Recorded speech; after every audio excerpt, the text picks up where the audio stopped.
Hello everyone, my name is Daniel Backer and welcome to my channel. Today I'm going to be talking about Kiosk, the first single of the Kingdom of Liminal Space, which is this multimedia project that I've been working on for about 5 years now that centers around a novel of the same name.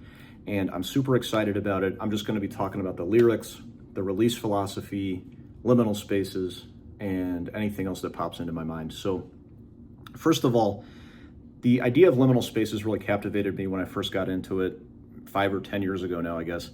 And the reason for that is that I am a suburbanite at the end of the day. So I grew up in the suburbs outside of Kansas City in a town called Blue Springs. But then I lived in Chicago for 5 years when I went to college and stayed a year after, and then spent 5 very weird years in Los Angeles, some of which influenced Lionel, Lancet, and the Right Vibe.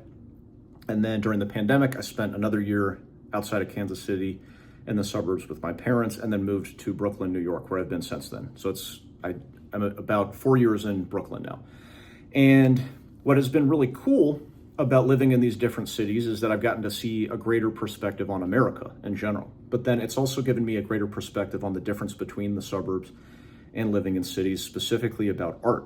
And it's been an enormous privilege and learning experience to get into art forms in particular that have a very urban backdrop, but I've always felt like I was on the outside looking in, and I never really saw myself in those art forms. A classic example I always give is a band like The Strokes. I think The Strokes are good. I could never see myself in The Strokes. There's this kind of urban cool about The Strokes that I can appreciate their music, but I just know it's like, I can't narrativize my life with that kind of soundtrack. But when I started to get into liminal spaces, just the visual aesthetic of these dying malls and these transitional spaces and these old suburban areas, I was like, oh, this is actually something that I really relate to. I see myself in this. I grew up in a town that looks like a lot of these liminal spaces. And so it didn't feel like something that I was trying to aspire to. It really fit artistically and aesthetically. And so as I was developing this project, it became more clear that I should add that aesthetic to an idea that I already had that was influenced by a producer named Alexei Perala. And I've made videos about him a long time ago, but he's a producer who uses these very strange tunings that he claims he received from an entity, from like another dimension, basically. And that idea just really captivated me. If you've read my work, you'll note that that's right up my alley. And so the premise of the novel is a failed musician, basically, that is about to give up, and then an entity is channeled into their brain through a synthesizer, and they start to see the world anew. They start to suspect that a renaissance is emerging as opposed to the end of an era, the end of the mall era, the end of whatever American era we've been in. And so a lot of those ideas led me to write Kiosk, which I think captures a lot of that sense of the artifice of the suburbs, the yearning for authenticity, the yearning for the coasts, and also this kind of sense of desperation that you can feel as an artist and somebody living in the suburbs, which is, a classic thing that people from the suburbs write about.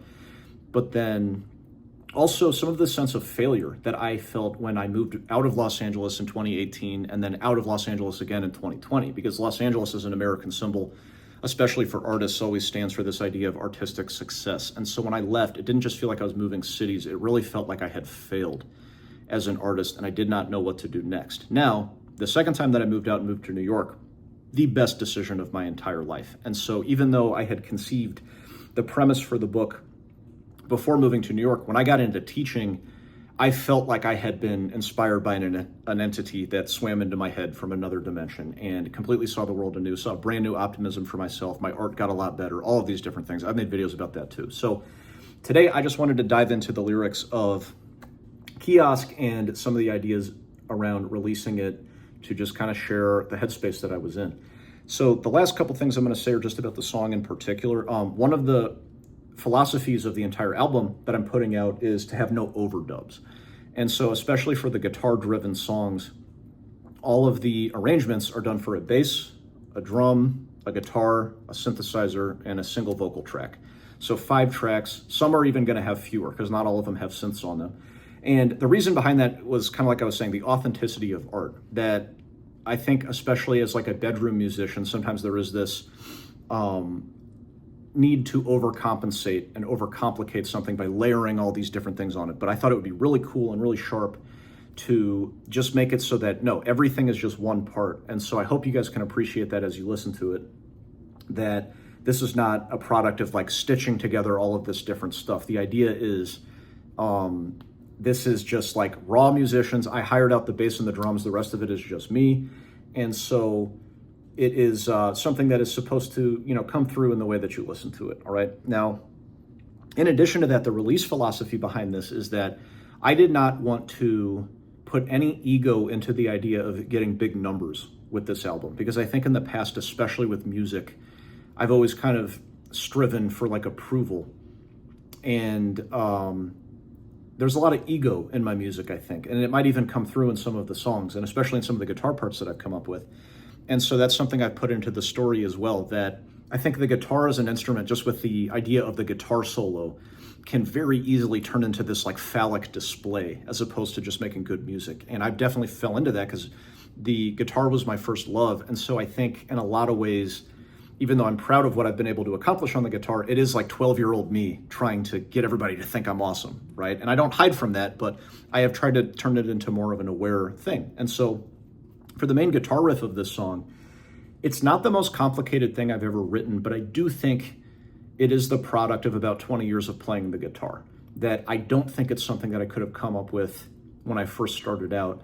And it's also in drop D tuning. And that was something that I always kind of pushed away, because when you first get into guitar, you do drop D because it's easier to play that way. And then when you get to like an intermediate stage, you're like, no, drop D is like for beginners and amateurs. But then I wanted to like reclaim drop D for this song, because I just thought it would be kind of funny to do this like kind of metal, really deep, open D string for this, and just kind of prove to myself like, no, rules like that are just as egoic as like a big shreddy guitar part. So the last thing I want to say is that the lyrics do have some inspiration in the song Tokyo Storm Warning by Elvis Costello and the Attractions, where he's kind of like listing these different things. It's not like he's making these statements. It's like, it's just this like list of things, and this relentlessness of it I thought was really appealing. And so I wanted to try to capture that. And so we're just going to dive into the lyrics, and I'm going to kind of riff on anything that I might think of. So it starts out with the kiosk on the mezzanine, the bells, Salvation Army rings, a brittle distant harmony, fluorescent corner pharmacy. So we do get this idea of being in a mall, especially around Christmas time, with Salvation Army ringing the bells. And it is supposed to be this romantic kind of nice environment around the holidays, but it's still in the marketplace. It's still a product of consumerism. And I think that is a huge theme that I explore in the book, of like, how do you turn something into an authentic experience when you know it is completely artificial? Like, because when you're in the suburbs, there's no like, oh, well, maybe we'll make like a good suburbs. It's like, no, it's the suburbs. It's fake. All of it is a copy paste, right? And so then it says, and underneath the window sheen and on top of the mannequin standings, a copy of me. This kind of echoes the lyrics of a song I put out a couple years ago called Mystery Meat. And it also reflects something in the novel, and just something I experienced specifically when I moved to Chicago for college, that the biggest culture shock that I experienced there was people's clothes. This was the height of the hipster era, and the ironic shirts with the wolves howling at the moon, and the old grandma sweaters with cats with big pearly eyes, and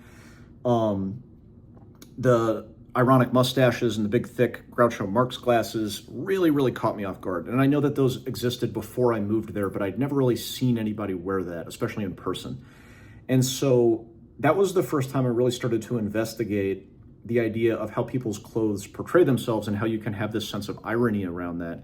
And I also went to Catholic school growing up, so I always had uniforms. And to this day, I think I've become a lot better dressed, but clothes have always been very weird to me. And I'm always impressed when people come up with outfits that really portray their personalities well, because I feel like I've never fully achieved that. I always feel like I'm in a little bit of a costume. And I know that people are in fashion. They say that it is just a costume party. But again, some people, I feel like they transcend the outfit, right? I feel like I've never really achieved that. And so the idea of beneath the window sheen on the mannequin standings, a copy of me, is that it's like, I've always felt a little less than the outfit, right? Or this tension between the outfit and myself. And so on the mannequin, I'm just like, oh yeah, like the best I can do is like an Old Navy cobbled together assemblage. So then in the second verse, after the breakdown, first breakdown anyway, I don't know why I did two. First breakdown.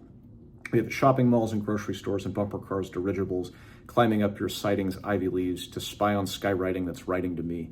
My intention with this is just, again, kind of listing things along the Tokyo storm warning vibe, but then capturing that suburban aesthetic, the malls, the grocery stores, the bumper cars, dirigibles flying by, and then the idea that like there's an advertisement being written in the sky, but it's for you in some special ways. So kind of this idea that even something that's super consumeristic and just an advertisement can actually feel like the sign from God coming through, because a lot of the stuff in the book about like an entity and trying to have this spiritual experience and spiritual rapture might be able to come out of something that is just a product and something that has not a lot of authentic aesthetic behind it.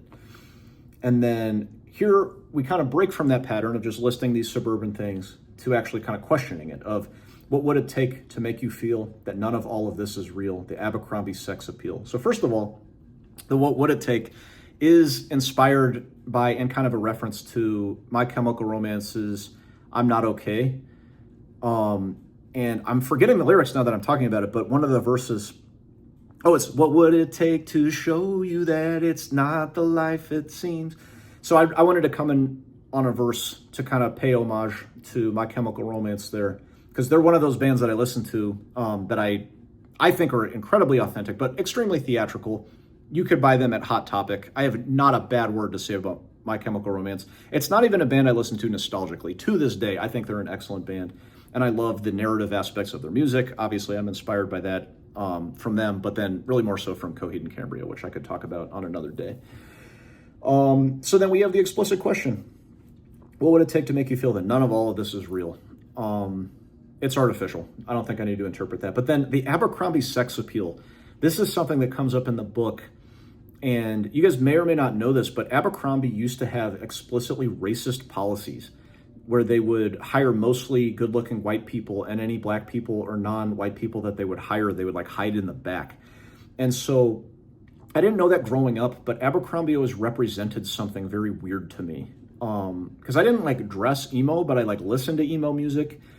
And I think I kind of saw that sense of like supremacy, or like felt it subliminally, about the idea of this like mythic past in like a fascist sense to aspire to. And it sounds like a reach, but like a lot of their stuff was vintage. It was the idea of like fraternities and sororities of the 70s. At least that was the vibe Abercrombie has gone for. And just so I don't get sued, I believe Abercrombie has acknowledged this and has moved on and has really embraced diversity, even to the point of like, they went too hard in the other direction and now they've commodified diversity. That's not really the point of what I'm trying to explore. But yeah, just the idea of like, how would you be able to understand that something like Abercrombie and the sexiness that they're trying to sell actually has this kind of deeper, darker past to it? And so then, another breakdown, we have, there's something wrong with my VCR. It seems to think I'm going to be a movie star, get what I want, and eat what I can eat. But my piece of the pie just pieced out in the breeze. This is that idea of kind of like millennial failure, that we were all raised with this idea that if you just work hard, you can become famous.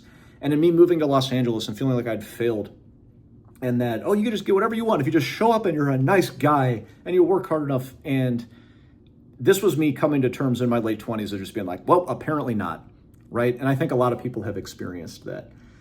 And then this next part, I actually came up with for a joke song, and then it slowly began to fit the lyrics of this song, so then I put it into something else. So I'll just read it and kind of talk about it. Because if she ever knew that everything I ever do was curated and consumer, I'd be hated, ridiculed, debilitated, and deluded. But I pray that in the future, I could take all of the beautiful places, disabused of the vacant illusions, make a stain of the mood on the vain institutions. And so this is, kind of trying to lose that tongue-in-cheek aspect of the first part of the song, of making it a little bit more of just like, man, what if everybody found out that deep insecurity that they can probably just smell on me anyway, that I'm just like a suburbanite, that anything I can do that tries to be authentic, to be like urban cool, at the end of the day is just going to be like this downstream copy of a copy of a copy.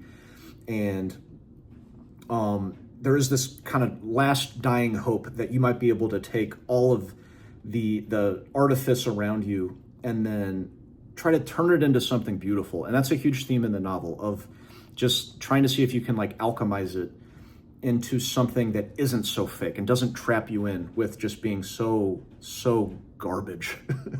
And finally, it ends on this idea of this kind of like millennial neoliberal aspiration to the coasts and progressivism of like, you want to make a stain of the mood on the vain institutions with solar farms, cactus yards, no asphalt tar, plastic parts, no minivan that's stopped and idling.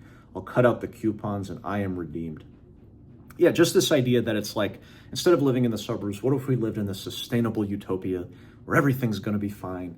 And if we all just work hard enough, we'll achieve it just like our dream of fame, right? And so hopefully in the way that I'm discussing it, you can see some of the perspective that I have adapted by the time that now I'm 33, that I don't think this is impossible or something not to strive for, but I think I have reached more of a perspective of like, oh yeah, I don't think the suburbs are going anywhere. I don't think capitalism is going to fall in my lifetime. It doesn't mean you shouldn't do anything about it. And without spoiling the book, the ending of it is sort of my answer to that question. And I'm not going to give that away in this video because I want you to read the book. But I hope you guys enjoyed just hearing me kind of riff on some of the ideas of this and kind of talking about why I'm doing this project in the first place, because one of the big things I did learn when I got into teaching was that one of the things that was, one, making me super miserable, but also kind of hurting me creatively, was this aspiration to success. That the only proper expression of your art was if it got a lot of big views or if it got a lot of money or a lot of attention on it. And so a lot of this, specifically even just the style of this song, was me kind of reclaiming this idea of like, I do not care if I am writing this like hot topic jingle about the Independence Center, the mall I grew up in, that inspired the mall in the book during the Christmas time. Like, I'm gonna go all in on that. And that's actually the most authentic expression of myself. That it's not going to be this cool thing of, you know, whatever I project onto like a lot of urban indie rock that I never really felt a part of. I'm always going to have this kind of tongue-in-cheek aspiration, and instead of that making it inauthentic, that is actually the most authentic expression that I can come up with. And so I hope you guys enjoyed the video. I'm going to obviously link the song here if you want to give it another listen with that in mind. But until then, I have been Daniel Backer. You guys have a good day. Goodbye.